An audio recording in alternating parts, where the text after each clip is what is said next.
ರಾಜ್ಯದಲ್ಲಿ ಅಭಿವೃದ್ಧಿ ಕಾಣೆ, ಆಡಳಿತ ವ್ಯವಸ್ಥೆಯು ನಾಪತ್ತೆ, ಎಲ್ಲೆಡೆ ಮುಗಿಲು ಮುಟ್ಟಿದ ಭ್ರಷ್ಟಾಚಾರ. ಸಂಸದ ವಿಶ್ವೇಶ್ವರ ಹೆಗಡೆ ಕಾಗೇರಿ ಹೇಳಿಕೆ.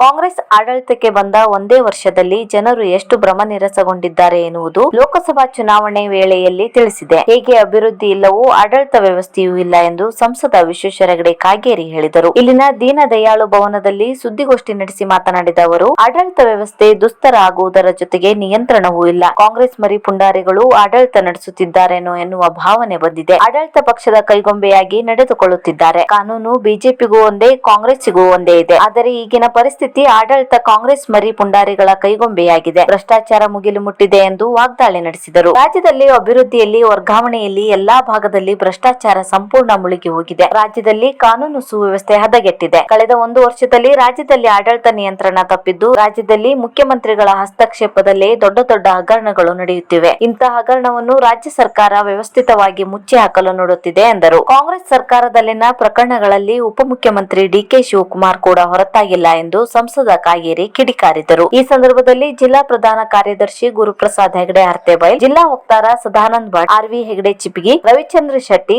ಶ್ರೀರಾಮ್ ನಾಯ್ಕ್ ಇದ್ದರು. ಎಚ್ಚರಿಕೆ ನೀಡಿದರು. ರಾಜ್ಯದಲ್ಲಿ ಒಂದು ವರ್ಷದ ಹಿಂದೆ ವಿಧಾನಸಭೆ ಚುನಾವಣೆ ಆಗಿ ಕಾಂಗ್ರೆಸ್ ಸರ್ಕಾರ ರಾಜ್ಯದಲ್ಲಿ ಆಡಳಿತಕ್ಕೆ ಬಹುಮತದಿಂದ ಬಂದಿದೆ, ಆಡಳಿತ ಮಾಡ್ತಾ ಇದೆ. ರಾಜ್ಯದ ಜನರ ನಿರೀಕ್ಷೆ ಹಿಂದಿನ ನಮ್ಮ ಬಿಜೆಪಿ ಸರ್ಕಾರ ಜನರ ಅಪೇಕ್ಷೆಗೆ ತಕ್ಕಂತೆ ನಾವು ನಡ್ಕೊಳ್ಳಿಲ್ಲ ಅನ್ನೋ ಕಾರಣಕ್ಕೆ ಕಾಂಗ್ರೆಸ್ಗೆ ಈ ದೊಡ್ಡ ಬಹುಮತದ ಒಂದು ಸಂಖ್ಯೆಯನ್ನ ಆಯ್ಕೆ ಮಾಡಿ, ಶಾಸಕರನ್ನ ಆಯ್ಕೆ ಮಾಡಿ ಸರ್ಕಾರ ರಚಿಸೋದಕ್ಕೆ ಅವಕಾಶ ಕೊಟ್ಟಿದೆ. ಆ ಸಂದರ್ಭದಲ್ಲಿ ಬಿಜೆಪಿಯ ಕುರಿತಂತೆ, ನಮ್ಮ ಆಡಳಿತದ ಕುರಿತಂತೆ ಇಲ್ಲ ಸಲ್ಲದ ಆರೋಪಗಳನ್ನ, ಸತ್ಯಕ್ಕೆ ದೂರವಾದಂತಹ ಎಲ್ಲ ಆರೋಪಗಳನ್ನ ಮಾಡಿರೋ ಭಾಗ ಒಂದು. ಮತ್ತು ನಾವೇನೆಲ್ಲ ಅಭಿವೃದ್ಧಿ ಕೆಲಸಗಳನ್ನ, ಜನಪರವಾದ ಕೆಲಸ ಕಾರ್ಯಗಳನ್ನು ಮಾಡಿದ್ರು, ನಾವು ಮಾಡಿದೀವಿ ಆವತ್ತಿನ ಸರ್ಕಾರದಲ್ಲಿ, ಅದು ಜನತೆಗೆ ಪರಿಣಾಮಕಾರಿಯಾಗಿ ಲಭ್ಯ ಆಗಿತ್ತು. ಆದರೆ ಸರ್ಕಾರ ಈ ಗ್ಯಾರಂಟಿ ಯೋಜನೆಗಳನ್ನ ಘೋಷಿಸಿ ಆ ಒಂದು ಕಾರಣಕ್ಕೋಸ್ಕರವಾಗಿಯೂ ಸಹ ಜನ ಕಾಂಗ್ರೆಸ್ ಸರ್ಕಾರವನ್ನ ಆಯ್ಕೆ ಮಾಡಿದರು. ಆದರೆ ಈ ಒಂದೇ ವರ್ಷದಲ್ಲಿ ಜನ ಎಷ್ಟು ಭ್ರಮ ನಿರಸನಗೊಂಡಿದ್ದಾರೆ ರಾಜ್ಯದ ಕಾಂಗ್ರೆಸ್ ಸರ್ಕಾರದ ಬಗ್ಗೆ ಮತ್ತು ಎಷ್ಟು ಆಕ್ರೋಶಗೊಂಡಿದ್ದಾರೆ ಅನ್ನುವಂಥದ್ದು ಲೋಕಸಭೆ ಚುನಾವಣೆ ಫಲಿತಾಂಶದಲ್ಲೇ ನಮ್ಮೆಲ್ಲರಿಗೆ ವ್ಯಕ್ತ ಆಗಿದೆ. ಈಗ ಪ್ರತಿ ಕ್ಷಣದಲ್ಲಿಯೂ, ಪ್ರತಿ ಹಂತದಲ್ಲಿಯೂ ಸಹ ಜನರ ಭಾವನೆಗಳು ಈ ಸರ್ಕಾರದ ಕುರಿತಂತೆ ಬಹಳ ಉಗ್ರವಾಗಿ ಅವರು ವ್ಯಕ್ತಪಡಿಸ್ತಾ ಇರುವಂತ ಭಾವನೆಗಳನ್ನೆಲ್ಲ ನಾವು ನೋಡ್ತಾ ಇದ್ದೇವೆ.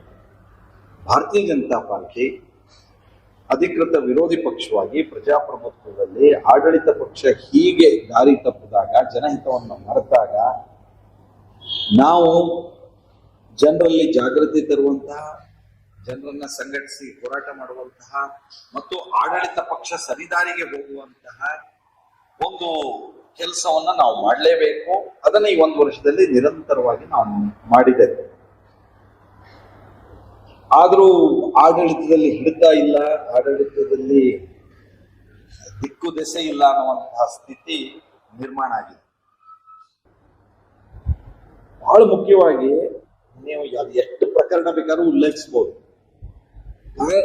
ಕಾನೂನು ಶಾಂತಿ ಸುವ್ಯವಸ್ಥೆ ಹದಗೆಟ್ಟು ಜನ ಆತಂಕದಲ್ಲಿ ಭಯಭೀತರಾಗಿರುವಂತಹ ಸ್ಥಿತಿ. ರಾಷ್ಟ್ರ ವಿರೋಧಿ ಶಕ್ತಿಗಳಿಗೆ ಕಾಂಗ್ರೆಸ್ ಸರ್ಕಾರ ನಮಗೆ ರಕ್ಷಣೆ ಕೊಡ್ತಾ ಇದೆ ಅನ್ನುವಂತಹ ಒಂದು ಬಲವಾದ ಭಾವನೆ ವ್ಯಕ್ತ ಆಗ್ತಾ ಇದೆ. ನಮಗೆ ರಕ್ಷಣೆ ಈ ಸರ್ಕಾರದಿಂದ, ಕಾಂಗ್ರೆಸ್ ಇಂದ ಇದೆ. ಹಾಗಾಗಿ ಅಪರಾಧೀಕರಣ ಬೆಳೀತಾ ಇದೆ, ಕಾನೂನು ಶಾಂತಿ ಸುವ್ಯವಸ್ಥೆ ಹದಗೆಟ್ಟಿರೋದ್ರಿಂದ ಕೊಲೆ ಸುಲಿಗೆ ದರೋಡೆಗಳು ಹೆಚ್ಚಾಗಿದೆ. ನೋಡ್ತಾನೆ ಇದ್ದೇವೆ, ನಿಯಂತ್ರಣವೇ ಇಲ್ಲ ಆಡಳಿತದ ಮೇಲೆ. ಜನರಿಗೆ ಈ ರೀತಿ ಭಯ ಒಂದು ವಾತಾವರಣ ಇದೆ. ಮೂರನೇದು ಬೆಲೆ ಏರಿಕೆ. ನೋಡ್ತಾ ಇದ್ದೇವೆ ಯಾವ ಪ್ರಮಾಣದಲ್ಲಿ ಬೆಲೆ ಏರಿಕೆಗಳು ನಡೀತಾ ಇದೆ ಅಂತ. ಸರ್ಕಾರವೇ ಇದ್ದು ಹೇಗೆ ಬೆಲೆ ಏರಿಸ್ತಾ ಇದೆ ಅಂತ. ಬಸ್ಸಿನ ದರ ಏರಿಸಿದ್ರು, ವಿದ್ಯುತ್ ದರ ಏರಿಸಿದ್ರು, ರಿಜಿಸ್ಟ್ರೇಷನ್ಗಳ ದರ ಏರಿಸಿದ್ರು, ಹಾಲಿನ ದರ 2 ಸಲ ಏರಿಸಿದ್ರು, ಪೆಟ್ರೋಲ್ ಡೀಸೆಲ್ ದರ ಏರಿಸಿದ್ರು. ಹೀಗೆ ಹೇಳ್ತಾ ಹೋದ್ರೆ ಅದ್ರ ಪರಿಣಾಮ ಇವತ್ತು ತರಕಾರಿ ಬೆಲೆ ಏರದೆ ಎಲ್ಲಾ ಬೆಲೆಗಳು ಏರೋದು.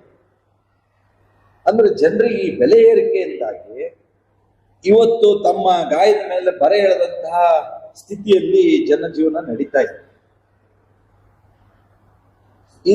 ಇದನ್ನು ಸಹ ನಾವು ನೋಡ್ತಾ ಇದ್ದೇವೆ. ಇದರ ಜೊತೆಯಲ್ಲಿ ಇನ್ನೊಂದು ಬಹಳ ಮುಖ್ಯವಾದಂತಹದ್ದು ಅಂದ್ರೆ, ಇದು ಒಂದು ಅಲ್ಪಸಂಖ್ಯಾತರನ್ನ ಓಲೈಕೆ ಮಾಡುವಂತಹ, ತುಷ್ಟೀಕರಣ ಮಾಡುವಂತಹ ಸರ್ಕಾರ.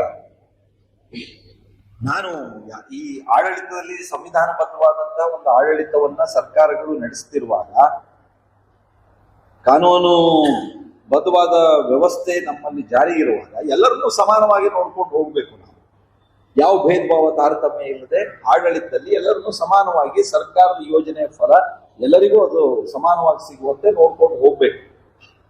ಆದ್ರೆ ಸರ್ಕಾರ ನಮ್ಮ ದೇವಸ್ಥಾನಗಳ ಹಣಕ್ಕೆ ಅದು ಸರ್ಕಾರಕ್ಕೆ ತಗೊಳ್ಬೇಕು ಮತ್ತು ಅದನ್ನ ಇನ್ಯಾವುದೋ ಅಭಿವೃದ್ಧಿ ಕೊಡಬೇಕು ಅಂತ ಬಯಸುತ್ತೆ. ಈ ಅಲ್ಪಸಂಖ್ಯಾತರ ಓಲೈಕೆಯ ಮಿತಿ ಮೀರಿದೆ. ಅವ್ರು ಏನ್ ಮಾಡಿದ್ರು ನಡೆಯುತ್ತೆ ಅನ್ನುವಂಥದ್ದು. ಪಾಕಿಸ್ತಾನ ಜಿಂದಾಬಾದ್ ಹೇಳಿದ್ರು ನಡೆಯುತ್ತೆ ಅಂತ, ಮತ್ತೆ ಇನ್ನು ಏನ್ ಮಾಡಿದ್ರು ನಡೆಯುತ್ತೆ ಅನ್ನುವಂತ ಮಾನಸಿಕತೆ. ಬಹುಸಂಖ್ಯಾತ ಹಿಂದೂಗಳ ಭಾವನೆಗಳನ್ನ ಘಾಸಿಗೊಳಿಸುವಂತ, ಧಿಕ್ಕರಿಸುವಂತ ಸರ್ಕಾರ. ನಾನ್ ಮತ್ತೆ ಉದ್ದು ಕೇಳೋದಿಲ್ಲ ಹೇಗೆ ಭಗವದ್ವಜ ಹಾರಿಸಲಿಕ್ಕೆ ತೊಂದರೆ ಆಯ್ತು, ಹನುಮಾನ್ ಚಾಲೀಸ್ ಪಟ್ಟಣಕ್ಕೆ ತೊಂದರೆ ಆಯ್ತು, ಇತ್ಯಾದಿ ಇತ್ಯಾದಿ ಇತ್ಯಾದಿ. ಹೀಗೆ ಅಲ್ಪಸಂಖ್ಯಾತರ ಓಲೈಕೆಯನ್ನ ಮಾಡಿ ಮತ ಬ್ಯಾಂಕ್ ಅನ್ನ ಭದ್ರಪಡಿಸಿಕೊಳ್ತಾ ಇರುವಂತ ಒಂದು ಸರ್ಕಾರ ಇದೆ. ಇದು ಎಲ್ಲದರ ಜೊತೆಯಲ್ಲಿ ಇವತ್ತು ಸರ್ಕಾರದಲ್ಲಿ ಆಡಳಿತವೇ ಇಲ್ಲ ಅನ್ನುವಂತಹ ಒಂದು ಸ್ಥಿತಿ. ಹೇಗೆ ಅಭಿವೃದ್ಧಿ ಇಲ್ಲವೋ ಹಾಗೆ ಆಡಳಿತವೂ ಇಲ್ಲ ಅನ್ನುವಂತ ಸ್ಥಿತಿ. ಅಲ್ಲಿ ಯಾವ ಮಂತ್ರಿಗಳು ಏನ್ ಮಾಡ್ತಿದ್ದಾರೋ, ನಾವು ಶಿಕ್ಷಣ ಮಂತ್ರಿಗಳದ್ದೇ ನೀವು ಇಷ್ಟುದ್ದ ಹೇಳ್ಬೋದು, ನಿಮ್ಗೆಲ್ಲ ಗೊತ್ತೇ ಇದೆ. ಅಂದ್ರೆ ಯಾರ್ಯಾರು ಏನೇನು ಮಾಡ್ತಿದ್ದಾರೆ ಇಲ್ಲ ಅನ್ನೋದ್ರ ಬಗ್ಗೆ ಒಂದು ನಿಯಂತ್ರಣ ಮಂತ್ರಿಗಳಿಗೂ ಇಲ್ಲ, ಅಧಿಕಾರಿಗಳಿಗೂ ಇಲ್ಲ. ಅದು ವಿಧಾನಸೌಧದಲ್ಲಿ ಮಾತ್ರ ಅಲ್ಲ, MS ಬಿಲ್ಡಿಂಗ್ ಅಲ್ಲಿ ಮಾತ್ರ ಅಲ್ಲ, ಇಲ್ಲಿ ನಮ್ಮೂರಿನ ತಹಸೀಲ್ದಾರ್ ಕಚೇರಿ ತನಕ, ನಮ್ಮೂರಿನ ಪೊಲೀಸ್ ಸ್ಟೇಷನ್ ತನಕ ಆಡಳಿತ ಅನ್ನೋದೇ ಅಂದ್ರೆ ಯಾರು ನಡೆಸ್ತಾರೆ ಅಂದ್ರೆ ಕಾಂಗ್ರೆಸ್ಸಿನ ಯಾರೋ ಮರಿ ಪುಣಾರಿಗಳು, ಏಜೆಂಟರು ನಡೆಸ್ತಾ ಇದ್ದಾರೆ ಅನ್ನುವಂತ ಭಾವನೆ ಬಂದಿದೆ.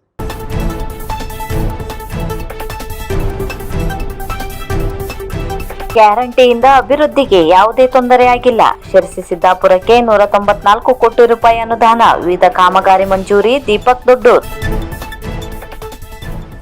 ಶಿರಸಿ ಸಿದ್ದಾಪುರ ಕ್ಷೇತ್ರಕ್ಕೆ 194 ಕೋಟಿ ರೂಪಾಯಿ ಅನುದಾನದ ವಿವಿಧ ಕಾಮಗಾರಿಗಳು ಮಂಜೂರಾಗಿದೆ. ಕಾರಣ ರಾಜ್ಯ ಸರ್ಕಾರದ ಭಾಗ್ಯಗಳಿಂದ ಅಭಿವೃದ್ಧಿಗೆ ಯಾವುದೇ ತೊಂದರೆಯಾಗಿಲ್ಲ ಎಂದು ಕೆಪಿಸಿಸಿ ಸದಸ್ಯ ದೀಪಕ್ ದೊಡ್ಡೂರ್ ಹೇಳಿದರು. ನಗರದ ಸುಪ್ರಿಯಾ ಹೋಟೆಲ್ನಲ್ಲಿ ಗುರುವಾರ ಸುದ್ದಿಗೋಷ್ಠಿ ನಡೆಸಿ ಮಾತನಾಡಿದ ಅವರು, ಅಭಿವೃದ್ಧಿಗೆ ಹಣ ಇಲ್ಲ, ಭಾಗ್ಯಗಳಿಂದ ಎಲ್ಲಾ ಖಾಲಿಯಾಗಿವೆ ಎಂಬ ಅಪಪ್ರಚಾರ ಬಿಜೆಪಿಯಿಂದ ಮಾಡಲಾಗಿದೆ. ಆದರೆ ಆರ್ಥಿಕ ಕಡತಗಳು ಬಿಜೆಪಿಯವರ ಮನೆಯಲ್ಲಿಯೇ ತಯಾರು ಆಗುತ್ತಿದೆಯೇ? ಇಂತಹ ಟೀಕೆಗಳು ನಿರಾಧಾರವಾಗಿದ್ದು, ಒಂದು ವರ್ಷದಲ್ಲಿ ಒಂದು ಕ್ಷೇತ್ರಕ್ಕೆ 194 ಕೋಟಿ ರೂಪಾಯಿ ಮೊತ್ತದ ಕೆಲಸ ಮಂಜೂರಾಗಿದೆ ಎಂದರು. ಅಭಿವೃದ್ಧಿ ಎಂಬುದು ನಿರಂತರವಾಗಿದೆ. ಹಾಲಿ ಕಾಂಗ್ರೆಸ್ ಶಾಸಕರಾದ ಭೀಮಣ್ಣ ನಾಯ್ಕ ಅವರು ಆಯ್ಕೆಯಾಗಿ ಕೇವಲ 1 ವರ್ಷ ಕಳೆದಿದೆ. ಆಗಲೇ ಬಿಜೆಪಿಯವರು ಕೆಲಸ ಆಗಿಲ್ಲ, ಕಾಮಗಾರಿ ನಡೆದಿಲ್ಲ, ಸೂಪರ್ವೈಸರ್ ಎಂಬ ಇತ್ಯಾದಿ ಟೀಕೆ ಮಾಡುತ್ತಿದ್ದಾರೆ. ಆದರೆ ಈ ಹಿಂದಿನ ಬಿಜೆಪಿ ಶಾಸಕರಿಗೆ 5 ವರ್ಷದಲ್ಲಿ ನೂತನ ಆಸ್ಪತ್ರೆ, ಬಸ್ ನಿಲ್ದಾಣ ಕಾಮಗಾರಿ ಪೂರೈಸಲು ಯಾಕೆ ಸಾಧ್ಯವಾಗಿಲ್ಲ? ಲೋಕೋಪಯೋಗಿ ರಸ್ತೆಗೆ ಯಾಕೆ ಅನುದಾನ ತರಲು ಆಗಿಲ್ಲ ಎಂದು ಪ್ರಶ್ನಿಸಿದರು. ಈ ಸಂದರ್ಭದಲ್ಲಿ ಪ್ರಮುಖರಾದ ಜಗದೀಶ್ ಗೌಡ, ಜಬೀವುಲ್ಲಾ ಖಾನ್, ಬಸವರಾಜ್ ದೊಡ್ಮನಿ, ಜ್ಯೋತಿ ಪಾಟೀಲ್, ಖಾದರ್ ಆನ್ವಟಿ ಇತರರು ಇದ್ದರು. ಯಾವುದೇ ಸರ್ಕಾರದ ಆಡಳಿತ ವ್ಯವಸ್ಥೆಯಲ್ಲಿ ಅನುದಾನವನ್ನ ಅಥವಾ ಕಾರ್ಯಕ್ರಮವನ್ನ ಅನುಷ್ಠಾನ ಮಾಡಬೇಕಿದ್ರೆ ಅದರದೇ ಆದಂತಹ ವ್ಯವಸ್ಥೆ ಇರ್ತಕ್ಕಂಥದ್ದು. ಒಮ್ಮೆಲೆ ಎಲ್ಲದೂ ಆಗತ್ತೆ ಹೇಳುವಂತಹದ್ದು ಯಾರು ಕೂಡ ನಾವು ಹೇಳಲಿಕ್ಕೆ ಸಾಧ್ಯ ಇಲ್ಲ. ಯಾಕಂದ್ರೆ ಅಭಿವೃದ್ಧಿ ಹೇಳ್ತಕ್ಕಂಥದ್ದು ನಿರಂತರ. ಈಗಾಗಲೇ ನಮ್ಮ ಶಾಸಕರು ಹಿಂದೆ ಅವರೇ ಹೇಳಿದಾಗೆ ಮತ್ತು ನಮ್ಮ ಅನೇಕ ಪಕ್ಷದ ಮುಖಂಡರು ಹೇಳಿದಾಗೆ 194 ಕೋಟಿಗೂ ಹೆಚ್ಚು ಕಾಮಗಾರಿಗಳಿಗೆ ಅನುದಾನ ಬಿಡುಗಡೆ ಮಾಡಿರ್ತಕ್ಕಂಥ ಮಾಹಿತಿಗಳನ್ನು ಕೂಡ ತಮ್ಮೊಂದಿಗೆ ಅವರು ಹಂಚಿಕೊಂಡಿದ್ದಾರೆ. ಅದು ನಗರಸಭೆಯ ಕುಡಿಯುವ ನೀರಿರ್ಬೋದು, ಅಥವಾ ಮುಖ್ಯಮಂತ್ರಿಗಳ ವಿಶೇಷ ನಿಧಿ ಇರ್ಬೋದು, ಅಥವಾ ಅಲ್ಪಸಂಖ್ಯಾತರ ಕಲ್ಯಾಣ ನಿಧಿ ಇರ್ಬೋದು. ಈಗ 10 ಕಾರ್ಯಕ್ರಮಗಳನ್ನ ಈಗಾಗಲೇ ಅನುಷ್ಠಾನವನ್ನ ಅವರು ಮಾಡ್ತಾ ಬಂದಿದ್ದಾರೆ ಮತ್ತು ಆ ಪ್ರಯತ್ನದಲ್ಲಿ ಅವರಿದ್ದಾರೆ. ಇವತ್ತು ಒಮ್ಮೆಲೆ ಎಲ್ಲಾ ಅನುದಾನಗಳು ಬಿಡುಗಡೆ ಆಗೋದಾಗಿದ್ರೆ, ಈ ಹಿಂದೆ ಗೌರವಾನ್ವಿತ ವಿಶ್ವೇಶ್ವರ ಹೆಗಡೆ ಕಾಗೇರಿ ಅವರು ಈ ಭಾಗದ ಶಾಸಕರು. 5 ವರ್ಷದಲ್ಲಿ ಆಸ್ಪತ್ರೆ ಕಟ್ ಮುಗಿಬೇಕಿತ್ತು, ಬಸ್ ಸ್ಟ್ಯಾಂಡಿನ ಕಾಮಗಾರಿ ಮುಗಿಬೇಕಿತ್ತು. ಇವತ್ತು ಫೈರ್ ರೋಡ್ ಸರ್ಕಲ್ ಇಂದ ಯಲ್ಲಾಪುರಕ್ಕೆ ಇರ್ತಕ್ಕಂಥ PWD ಏನು ಸ್ಟೇಟ್ ಹೈವೇ ಇದೆ, ಅದಕ್ಕೆ ಎಲ್ಲ ಅನುದಾನಗಳು ಹಿಂದೆ ಅವರು ಅನುಷ್ಠಾನಕ್ಕೆ ಏನ್ ಬೇಕು ಪ್ರಯತ್ನ ಮಾಡಿರ್ಬೋದು, ಎಲ್ಲ ಅನುದಾನಗಳು ಬಿಡುಗಡೆ ಆಗ್ಬೇಕಾಗಿತ್ತು, ಯಾಕಾಗಿಲ್ಲ ಹಾಗಾದ್ರೆ? ಹಾಗಾಗಿ ಇವತ್ತು ಯಾವುದೇ ಸರ್ಕಾರದ ಆಡಳಿತದಲ್ಲಿ ಈ ರೀತಿಯಾದಂತಹ ಹೊಂದಾಣಿಕೆಗಳು ಇರ್ತಕ್ಕಂಥದ್ದು ಸರ್ವೇ ಸಾಮಾನ್ಯ ಹೇಳುವಂತದ್ದನ್ನು ನಾನು ಈ ಸಂದರ್ಭದಲ್ಲಿ ಹೇಳಲಿಕ್ಕೆ ಬಯಸ್ತೇನೆ. ಜಿಲ್ಲೆಯ ಅನೇಕ ಭಾರತೀಯ ಜನತಾ ಪಕ್ಷದ ಮುಖಂಡರು, ರಾಹುಲ್ ಗಾಂಧಿ ಅವರಿಂದ ಹಿಡಿದು ನಮ್ಮ ನೆಚ್ಚಿನ ಶಾಸಕರಾದಂತಹ ಶ್ರೀಯುತ ಭೀಮಣ್ಣ ನಾಯಕರವರ ತನಕ ಹೇಳಿಕೆಗಳನ್ನ, ಟೀಕೆಗಳನ್ನ ಕೊಟ್ಟಿರ್ತಕ್ಕಂಥದ್ದನ್ನ ನಾವೆಲ್ಲರೂ ಕೂಡ ಗಮನಿಸಿದ್ದೇವೆ. ಇವತ್ತು ರಾಜಕೀಯ ವ್ಯವಸ್ಥೆಯಲ್ಲಿ ರಾಜ್ಯದಲ್ಲಿ ನಾವು ಆಡಳಿತದ ಚುಕ್ಕಾಣಿಯನ್ನು ಹಿಡಿದಿದ್ದೇವೆ. ಭಾರತೀಯ ಜನತಾ ಪಾರ್ಟಿಯು ವಿರೋಧ ಪಕ್ಷದ ಸ್ಥಾನದಲ್ಲಿ ಕೂರ್ತಿರ್ತಕ್ಕಂಥದ್ದು. ಹಾಗೆ ಕೇಂದ್ರದಲ್ಲಿ ಅವರ ಒಕ್ಕೂಟ ಆಡಳಿತದಲ್ಲಿ ಇರ್ತಕ್ಕಂಥದ್ದು ಮತ್ತು ನಮ್ಮ ಒಕ್ಕೂಟ ವಿರೋಧ ಪಕ್ಷದಲ್ಲಿ ಕೂರ್ತಿರ್ತಕ್ಕಂಥದ್ದನ್ನ ಎಲ್ಲರಿಗೂ ತಿಳಿದಿರ್ತಕ್ಕಂಥ ವಿಚಾರ. ಇವತ್ತು ಕೇವಲ ಪ್ರಚಾರವನ್ನ ಬಯಸಿ ವಿರೋಧವನ್ನ ವ್ಯಕ್ತಪಡಿಸ್ತಕ್ಕಂಥದ್ದು ವಿರೋಧ ಪಕ್ಷದ ಕೆಲಸವಲ್ಲ. ಜವಾಬ್ದಾರಿಯುತವಾಗಿ ಅನೇಕ ವಿಚಾರಗಳಲ್ಲಿ ವಿಮರ್ಶೆಗಳನ್ನ ಮಾಡತಕ್ಕಂಥದ್ದು ಮತ್ತು ಆಡಳಿತ ಪಕ್ಷಕ್ಕೆ ಸಲಹೆಗಳನ್ನ ಕೂಡ ವಿರೋಧ ಪಕ್ಷದವರು ಕೊಡಬೇಕಾಗ್ತದೆ ಮತ್ತು ಸಹಜವಾಗಿ ಆಡಳಿತ ಪಕ್ಷದವರು ಕೂಡ ಒಳ್ಳೆಯ ಸಲಹೆಗಳನ್ನ ಮತ್ತು ವಿಮರ್ಶೆಗಳನ್ನ ನಾವುಗಳು ಅವಲೋಕನ ಮಾಡಿ ಅದನ್ನ ಆಡಳಿತಕ್ಕೆ ಅನುಷ್ಠಾನ ತರ್ತಕ್ಕಂಥದ್ದು ನಮ್ಮ ಕರ್ತವ್ಯ ಕೂಡ ಹೌದು.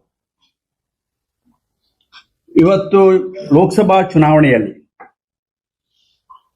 ಭಾರತೀಯ ಜನತಾ ಪಾರ್ಟಿಯವರು ಕಾಂಗ್ರೆಸ್ ಮುಕ್ತ ಭಾರತವನ್ನ ಮಾಡ್ತೇವೆ, ಇಸ್ ಬಾರ್ 400 ಪಾರ್ ಹೇಳ್ತಕ್ಕಂಥ ಅನೇಕ ಘೋಷಣೆಗಳೊಂದಿಗೆ ಬಂದಿರತಕ್ಕಂಥದ್ದು ಮತ್ತು ಬಂದ ನಂತರದಲ್ಲಿ ಇವತ್ತು ಅವರ ಲೋಕಸಭಾ ಅಭ್ಯರ್ಥಿಗಳ ಆಯ್ಕೆ ವಿಚಾರ ಬಂದಾಗ ಹಿಂದೆ 302 ಇರ್ತಕ್ಕಂಥದ್ದು ಇವತ್ತು 240ಕ್ಕೆ ಇಳಿದಿರ್ತಕ್ಕಂಥದ್ದು. ಅವರು ಕೂಡ ಆ ಜನಾದೇಶವನ್ನ ಒಪ್ಕೋಬೇಕಾಗ್ತದೆ ಮತ್ತು ನಾವುಗಳು ಇವತ್ತು ಕಾಂಗ್ರೆಸ್ ಪಕ್ಷ ಅಥವಾ ನಮ್ಮ ಒಕ್ಕೂಟ ಇವತ್ತು ಹೆಚ್ಚಿನ ಸ್ಥಾನವನ್ನ, ಹಿಂದಿನಕ್ಕಿಂತಲೂ ಹೆಚ್ಚಿನ ಸ್ಥಾನವನ್ನ ನಾವು ಗಳಿಸಿದ್ದೇವೆ ಹೇಳುವಂತಹ ಒಂದು ವಿಶ್ವಾಸದಲ್ಲಿ ನಾವು ಕೂಡ ನಮ್ಮ ಬೆನ್ನನ್ನ ನಾವು ತಟ್ಕೊಳ್ಬೇಕಾಗ್ತದೆ. ಅಮ್ಮಿನಹಳ್ಳಿ ಹೆಗ್ಗರಣೆ ರಸ್ತೆ ಕಾಮಗಾರಿ ಅಸಮರ್ಪಕ. ಕರ್ನಾಟಕ ರಕ್ಷಣಾ ವೇದಿಕೆ ಜನಧ್ವನಿ ಆಕ್ರೋಶ. ದುರಸ್ತಿಯಾಗದಿದ್ದರೆ ಹೋರಾಟದ ಎಚ್ಚರಿಕೆ. ಅಮ್ಮಿನಹಳ್ಳಿಯಿಂದ ಹೆಗ್ಗರಣೆ ಮಾರ್ಗದಲ್ಲಿ ಅಮ್ಮಿನಹಳ್ಳಿ ಹಣಗಾರ ನಡುವೆ ಹಲವು ಕಡೆಯಲ್ಲಿ ಕಾಲುವೆಯ ನೀರು ರಸ್ತೆ ಅಂಚಿನಲ್ಲಿಯೇ ಹರಿಯುತ್ತಿದೆ. ಇತ್ತೀಚೆಗಷ್ಟೇ ಹೊಸತಾಗಿ ವಿಸ್ತರಣೆ ಮಾಡಿ ಡಾಂಬರೀಕರಣದೊಂದಿಗೆ ನಿರ್ಮಾಣವಾದ ರಸ್ತೆ ಕೆಲವೆಡೆ ರಭಸದ ನೀರಿನ ಹರಿವಿನಿಂದಾಗಿ ಕೊಚ್ಚಿ ಹೋಗುತ್ತಿದೆ. ಬೆಟ್ಟದ ಮೇಲಿನ ನೀರು ಸರಾಗವಾಗಿ ಹರಿದು ಹೋಗಲು ಸರಿಯಾಗಿ ಕಾಲುವೆ ನಿರ್ಮಿಸದೇ ಇರುವುದು ಈ ದುರಸ್ತಿಗೆ ಕಾರಣವಾಗಿದೆ. ರಸ್ತೆ ವಿಸ್ತರಣೆಯ ಸಮಯದಲ್ಲಿ ಕಾಲುವೆಯಲ್ಲಿಯೇ ಮಣ್ಣನ್ನು ಬಿಟ್ಟಿದ್ದಾರೆ. ಅಲ್ಲಿ ತಿರುವು ಪಡೆದು ನೀರು ರಸ್ತೆಯೆಡೆಗೆ ನುಗ್ಗುತ್ತಿದೆ. ಸಂಬಂಧಪಟ್ಟ ಇಲಾಖೆಯವರು ಈ ಬಗ್ಗೆ ಕೂಡಲೇ ಗಮನ ಹರಿಸಬೇಕೆಂದು, ಇಲ್ಲವಾದರೆ ರಸ್ತೆ ಇನ್ನಷ್ಟು ಹದಗೆಟ್ಟು ಸಂಚಾರಕ್ಕೆ ಅಪಾಯಕಾರಿಯಾಗುವ ಸಾಧ್ಯತೆಯನ್ನು ಅಲ್ಲಗಳೆಯುವಂತಿಲ್ಲ. ಈ ಬಗ್ಗೆ ಗಮನ ಹರಿಸಿದ ಕರ್ನಾಟಕ ರಕ್ಷಣಾ ವೇದಿಕೆ ಜನಧ್ವನಿಯ ಕಾರ್ಯಕರ್ತರು ಅಸಮರ್ಪಕ ಕಾಮಗಾರಿಯ ಬಗ್ಗೆ ತಮ್ಮ ಆಕ್ರೋಶ ವ್ಯಕ್ತಪಡಿಸಿದ್ದಾರೆ. ಈ ಸಂದರ್ಭದಲ್ಲಿ ವೇದಿಕೆಯ ಜಿಲ್ಲಾ ಗೌರವ ಅಧ್ಯಕ್ಷ ಶ್ರೀಧರ್ ಮಡಿವಾಳ್, ತಾಲೂಕು ಕಾರ್ಮಿಕ ಘಟಕ ಅಧ್ಯಕ್ಷ ನಾರಾಯಣ್ ಗೌಡ, ಜಿಲ್ಲಾ ಮಾಧ್ಯಮ ಘಟಕ ಅಧ್ಯಕ್ಷ ದಿನೇಶ್ ಮಡಿವಾಳ್ ಹಾಗೂ ಸದಸ್ಯರಾದ ರಾಮುಗೌಡ, ನಾಗರಾಜ್ ಎಂ ಮತ್ತು ಗ್ರಾಮಸ್ಥರಾದ ಲೋಹಿತ್ ನಾಯ್ಕ್ ಮತ್ತಿತರರು ಸ್ಥಳದಲ್ಲಿ ಹಾಜರಿದ್ದರು.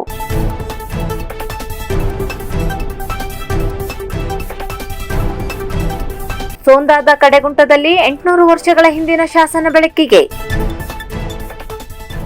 ಐತಿಹಾಸಿಕ ಪ್ರದೇಶವಾದ ಸೋಂದಾದ ಕಡೆಗುಂಟದಲ್ಲಿ 800 ವರ್ಷಗಳ ಹಿಂದಿನ ವೀರಗಲ್ಲು ಶಾಸನ ಬೆಳಕಿಗೆ ಬಂದಿದೆ. ಕಡೆಗುಂಟದ ಶಶಾಂಕ್ ಮರಾಠೆ ಎಂಬುವರು ನೀಡಿದ ಮಾಹಿತಿಯ ಮೇರೆಗೆ ಇತಿಹಾಸಕಾರರಾದ ಡಾಕ್ಟರ್ ಲಕ್ಷ್ಮೀ ಸೋಂದಾದವರು ಮತ್ತು ನಾಗರಾಜರಾವ್ ಮೈಸೂರು ಇವರುಗಳು ಅಧ್ಯಯನ ನಡೆಸಿದ ಹಿನ್ನೆಲೆಯಲ್ಲಿ ಶಾಸನ ಬೆಳಕಿಗೆ ಬಂದಿದೆ. ಇದೊಂದು ವೀರಗಲ್ಲು ಶಾಸನವಾಗಿದ್ದು ಹಳೆಗನ್ನಡ ಲಿಪಿ ಮತ್ತು ಭಾಷೆಯಲ್ಲಿದೆ. ಯುದ್ಧದಲ್ಲಿ ಮಡಿದ ಕಡೆಗುಂಟದ ವೀರ ಯೋಧನ ನೆನಪಿಗೆ ಈ ಸ್ಮಾರಕ ಶಿಲೆಯನ್ನು ನಿಲ್ಲಿಸಲಾಗಿತ್ತು. ಇದರಲ್ಲಿನ ಚಿತ್ರಗಳು, ಶಿಲ್ಪಗಳು ವಿಶೇಷವಾಗಿವೆ. ಬಹುತೇಕ ಅಕ್ಷರಗಳು ತ್ರಟಿತಗೊಂಡಿದೆ. ಆದರೆ ತಿಳಿದು ಬರುವ ಕೆಲವು ವಿಷಯಗಳೇನೆಂದರೆ, ಬನವಾಸಿ ನಾಡನ್ನು ಮಹಾಮಂಡಳೇಶ್ವರ ಆಳ್ವಿಕೆ ಮಾಡುತ್ತಿದ್ದಾಗ ಮಾರ್ಗಶಿರ ಮಾಸ ಕೃಷ್ಣ ಪಕ್ಷದ ಕುಜವಾರದಂದು ನಡೆದ ಯುದ್ಧದಲ್ಲಿ ಕಡೆಗುಂಟದ ವೀರನಾದ ಮಸಣನು ವೀರ ಮರಣನಪ್ಪಿದ ಎಂಬುದಾಗಿದೆ. ಅಂತೆಯೇ ಇದರಲ್ಲಿ ಕಾರವಾರ ಮತ್ತು ಮಣಲಿಯ ವೀರರಾದ ಕಲಗೌಡ ಮತ್ತು ಬೊಮ್ಮಗೌಡರ ಹೆಸರಿನ ಉಲ್ಲೇಖನೀಯವಾಗಿದೆ ಎಂದು ಇತಿಹಾಸಕಾರರಾದ ಡಾಕ್ಟರ್ ಲಕ್ಷ್ಮೀ ಸೋಂದಾ ತಿಳಿಸಿದ್ದಾರೆ. ಶಿರಸಿಮಕ್ಕಿಯ ಮೈತ್ರಿ ಹೆಗ್ಡೆ ಸಿಎ ತೇರ್ಗಡೆ. ತಾಲೂಕಿನ ಶಿರಸಿಮಕ್ಕಿಯ ಮೈತ್ರಿ ಸುರೇಶ್ ಹೆಗಡೆ ಕಳೆದ ಮೇದಲ್ಲಿ ನಡೆದ ಸಿಎ ಪರೀಕ್ಷೆಯಲ್ಲಿ ತೇರ್ಗಡೆಯಾಗಿದ್ದಾಳೆ. ಬಾಲ್ಯದಿಂದ ಶೈಕ್ಷಣಿಕವಾಗಿ ಉತ್ತಮ ಸಾಧನೆ ತೋರಿದ ಮೈತ್ರಿ ಹೆಗಡೆ ತನ್ನ ಮೊದಲ ಪ್ರಯತ್ನದಲ್ಲಿಯೇ ಸಿಎ ತೇರ್ಗಡೆ ಹೊಂದುವಲ್ಲಿ ಯಶಸ್ವಿಯಾಗಿದ್ದಾಳೆ. ಈಕೆ ಶಿರಸಿಮಕ್ಕಿಯ ಸುರೇಶ್ ಹೆಗಡೆ ಮತ್ತು ಸರಸ್ವತಿ ಹೆಗಡೆ ದಂಪತಿಯ ಪುತ್ರಿಯಾಗಿದ್ದಾಳೆ. ಶಿರಸಿಯ ಪ್ರಥಮ ದರ್ಜೆ ಕಾಲೇಜಿನಲ್ಲಿ ನಡೆದ ಸಾಂಪ್ರದಾಯಿಕ ಮತ್ತು ಬೀಳ್ಕೊಡುಗೆ ಸಮಾರಂಭದಲ್ಲಿ ಭಾಗಿಯಾದ ಶಾಸಕ ಭೀಮಣ್ಣ ಟಿ ನಾಯ್ಕ್. ಶಿರಸಿಯ ಪ್ರಥಮ ದರ್ಜೆ ಕಾಲೇಜಿನಲ್ಲಿ ನಡೆದ ಸಾಂಪ್ರದಾಯಿಕ ಮತ್ತು ಬೀಳ್ಕೊಡುಗೆ ಸಮಾರಂಭದಲ್ಲಿ ಶಾಸಕ ಭೀಮಣ್ಣ ಟಿ ನಾಯ್ಕ್ ಅವರು ಭಾಗಿಯಾಗಿ ವಿದ್ಯಾರ್ಥಿಗಳಿಗೆ ಮುಂದಿನ ಜೀವನಕ್ಕೆ ಶುಭ ಹಾರೈಸಿದರು. ಈ ಸಂದರ್ಭದಲ್ಲಿ ಕಾಲೇಜು ಸಮಿತಿಯ ಉಪಾಧ್ಯಕ್ಷರಾದ ಕಮನಳ್ಳಿ ಸರ್ ಹಾಗೂ ನಗರದ ಪ್ರಾಧಿಕಾರದ ಅಧ್ಯಕ್ಷರಾದ ಜಗದೀಶ್ ಗೌಡರ್ ಹಾಗೂ ಕಾಲೇಜು ಸಮಿತಿಯ ಸದಸ್ಯರುಗಳು ಉಪಸ್ಥಿತರಿದ್ದರು. ಶಕ್ತಿ ಯೋಜನೆಗೆ ತುಂಬಿತ್ತು ವರ್ಷ. ಜಿಲ್ಲೆಯಲ್ಲಿ 6.19 ಕೋಟಿ ಮಹಿಳೆಯರಿಗೆ ಉಚಿತ ಪ್ರಯಾಣದ ಹರ್ಷ. ರಾಜ್ಯ ಸರ್ಕಾರದ ಗ್ಯಾರಂಟಿ ಯೋಜನೆಯಲ್ಲಿ ಒಂದಾದ ಸರ್ಕಾರಿ ಬಸ್ಗಳಲ್ಲಿ ಮಹಿಳೆಯರಿಗೆ ರಾಜ್ಯಾದ್ಯಂತ ಸಂಚರಿಸುವ ಉಚಿತ ಪ್ರಯಾಣವನ್ನು ಒದಗಿಸುವ ಶಕ್ತಿ ಯೋಜನೆಗೆ 1 ವರ್ಷ ಪೂರ್ಣಗೊಂಡಿದ್ದು, ಈ ಯೋಜನೆಯಡಿ 2024ರ ಜೂನ್ ಅಂತ್ಯದವರೆಗೆ ಉತ್ತರ ಕನ್ನಡ ಜಿಲ್ಲೆಯಲ್ಲಿ 6.19 ಕೋಟಿ ಮಹಿಳೆಯರು ಈ ಯೋಜನೆಯ ಪ್ರಯೋಜನ ಪಡೆದಿದ್ದು, 178.12 ಕೋಟಿ ರೂಪಾಯಿ ಮೊತ್ತದ ಉಚಿತ ಟಿಕೆಟ್ಗಳನ್ನು ಮಹಿಳೆಯರಿಗೆ ವಿತರಿಸಲಾಗಿದೆ. ಶಕ್ತಿ ಯೋಜನೆ ಜಾರಿಯಾದ ಬಳಿಕ ಸರ್ಕಾರಿ ಬಸ್ಗಳಲ್ಲಿ ಪ್ರಯಾಣಿಸುವವರ ಸಂಖ್ಯೆ ಅಧಿಕವಾಗಿದ್ದು, ಒಬ್ಬರು ಮಹಿಳೆ ಬಸ್ಸಲ್ಲಿ ಉಚಿತ ಪ್ರಯಾಣ ಮಾಡಲು ಮುಂದಾದರೆ ಅವರೊಂದಿಗೆ ಮಕ್ಕಳು ಹಾಗೂ ಪತಿ ಕೂಡ ಬಸ್ಸಲ್ಲಿ ಪ್ರಯಾಣಿಸುತ್ತಿದ್ದು, ಇದರಿಂದ ರಾಜ್ಯ ರಸ್ತೆ ಸಾರಿಗೆ ಸಂಸ್ಥೆಯ ಆದಾಯ ಹೆಚ್ಚಳವಾಗುತ್ತಿದ್ದು, ಜಿಲ್ಲೆಯಲ್ಲಿ ಪ್ರತಿದಿನ 1.50 ಲಕ್ಷಕ್ಕೂ ಅಧಿಕ ಮಹಿಳೆಯರು ಈ ಉಚಿತ ಯೋಜನೆಯ ಪ್ರಯೋಜನ ಪಡೆಯುತ್ತಿದ್ದಾರೆ. ಈ ಯೋಜನೆ ಆರಂಭವಾದ ಜೂನ್ 2023ರಂದು ಉತ್ತರ ಕನ್ನಡ ಜಿಲ್ಲೆಯಲ್ಲಿ 30 ಲಕ್ಷ ಮಹಿಳೆಯರು ಉಚಿತ ಪ್ರಯಾಣದ ಪ್ರಯೋಜನ ಪಡೆದಿದ್ದು, ಜೂನ್ 2024ರಲ್ಲಿ ಈ ಸಂಖ್ಯೆ 51 ಲಕ್ಷ ತಲುಪಿದ್ದು, ಮಹಿಳಾ ಪ್ರಯಾಣಿಕರು ಹೆಚ್ಚಿನ ಸಂಖ್ಯೆಯಲ್ಲಿ ಯೋಜನೆಯ ಪ್ರಯೋಜನ ಪಡೆಯುತ್ತಿದ್ದಾರೆ. ಇದೇ ಅವಧಿಯಲ್ಲಿ ದೈನಂದಿನ ಪ್ರಯಾಣದ ಮೊತ್ತ 8.33 ಕೋಟಿಯಿಂದ 14.62 ಕೋಟಿ ರೂಪಾಯಿಗಳಷ್ಟು ಹೆಚ್ಚಾಗಿದೆ. ಯೋಜನೆಯ ಆರಂಭಕ್ಕೂ ಮುನ್ನ ವಾರದ ದಿನಗಳಲ್ಲಿ ಸಾಮಾನ್ಯವಾಗಿ ಬಸ್ಗಳಲ್ಲಿ ಪ್ರಯಾಣಿಕರ ಸಂಖ್ಯೆ 50ರಿಂದ 60ರಷ್ಟಿತ್ತು. ಆದರೆ ಶಕ್ತಿ ಯೋಜನೆ ಜಾರಿಯಾದ ಬಳಿಕ 90%ಕ್ಕಿಂತ ಹೆಚ್ಚಾಗಿದೆ. ಮಾತ್ರವಲ್ಲದೆ ಪಿಕ್ ಅವರ್ ಅಲ್ಲದೆ ಸಮಯದಲ್ಲೂ ಪ್ರಯಾಣಿಕರ ಸಂಖ್ಯೆ ಹೆಚ್ಚಾಗಿರುತ್ತದೆ. ಇವೆಲ್ಲವೂ ರಸ್ತೆ ಸಾರಿಗೆ ಸಂಸ್ಥೆಯ ಆದಾಯವನ್ನು ಹೆಚ್ಚಳಕ್ಕೆ ಸಹಾಯ ಮಾಡಿದ್ದು, ಡೀಸೆಲ್ ಬೆಲೆ ಹೆಚ್ಚಳವಾದರೂ ಯಾವುದೇ ದರ ಏರಿಕೆ ಇಲ್ಲದೆ ಪ್ರಯಾಣಿಕರಿಗೆ ಉತ್ತಮ ಸೇವೆ ಒದಗಿಸಲಾಗುತ್ತಿದೆ.